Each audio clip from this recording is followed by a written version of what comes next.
Ay,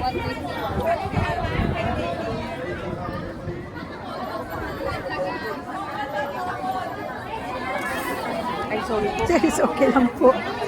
Medical mission.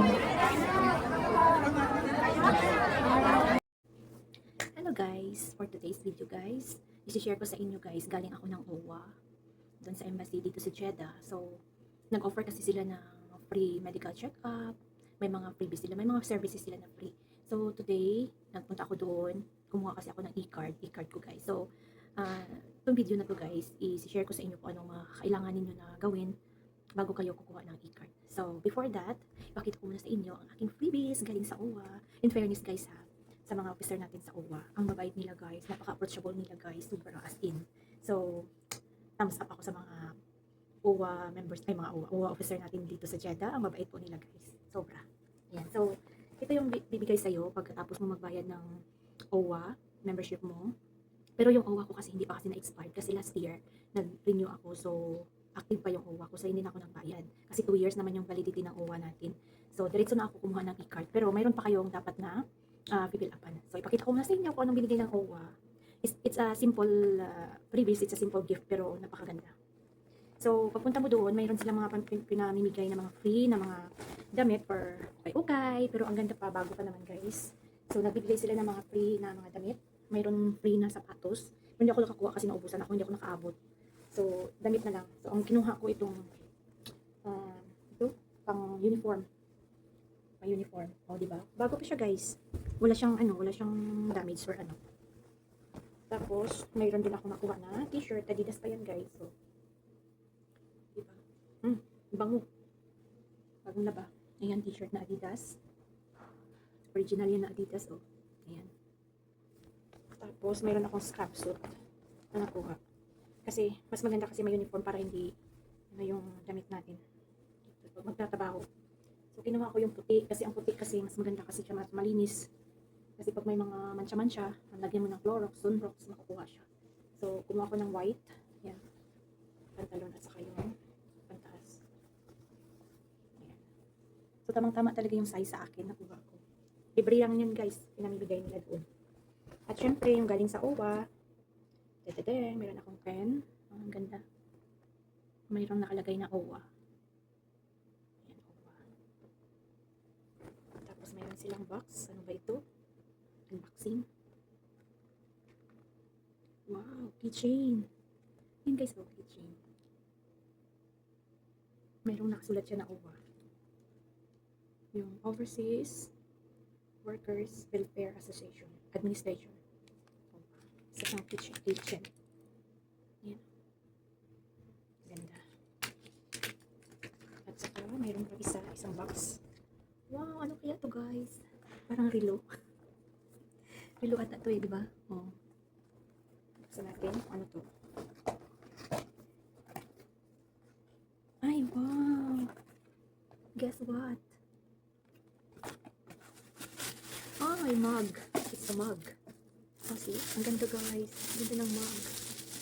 Oh, diba? Ayan, oh. Yung pangalan na OWA. Tapos may cover siya. Ay, ang galing. May mug na ako. Oh, may cover. Oh, diba? Mas mahilig sa kape. I love mug. Ayan. Ceramic. Ceramic siya guys, ceramic. Ang ganda pagkagawa. Tapos ito ano siya? Cork. Dito. Ito yung sarap. Ayan. So, ito yung mga binigay sa akin sa OWA. Ito yung pinamimigay nila pag mayroon kang OWA membership. Mayroon kang OWA receipt na ipapakita. Ayan. So, ito yung mga freebies na galing sa OWA. Ayan. Di ba ang ganda guys? Thank you OWA, Jeddah. Thank you for all of these freebies na binigay nyo. Ganda, I love it. Ayan. So guys, kailangan nyo pag kumuha kayo ng e-card is kailangan active member kayo sa OWA. Kung hindi nyo man na-renew yung OWA ninyo, kailangan bayaran nyo doon. Hindi ko lang sure, hindi ko natanong ba kung magkano ngayon ang binabayaran sa OWA. Parang ata 40 plus, parang 40 something, hindi ko sure. Pero meron na doon yung OWA, tapos kukuha ka ng pagbayad mo dito, diretso ka na sa e-card, kuha ng e-card. Then kung gusto mo ng SSS, nasa tabi, magkaano lang sila, magkalamesa lang sila. So hindi ka na kailangan pumunta pa dun sa isang building, para kukuha. So, diretso na. So, yan guys, ang kailangan niyo lang sa pag kumuha ng e-card is yung OWA membership ninyo, active yung OWA membership ninyo. Tapos, mayroon silang QR code na pinapascan doon. Tapos, doon sa code na yun, fill upan nyo yun, pangalan nyo, telephone number, tapos yung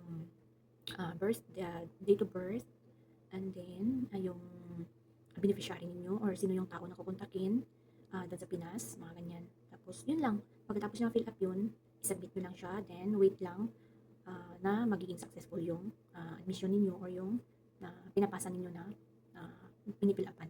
Yun lang guys, tapos makareceive ka ng your admission is successful.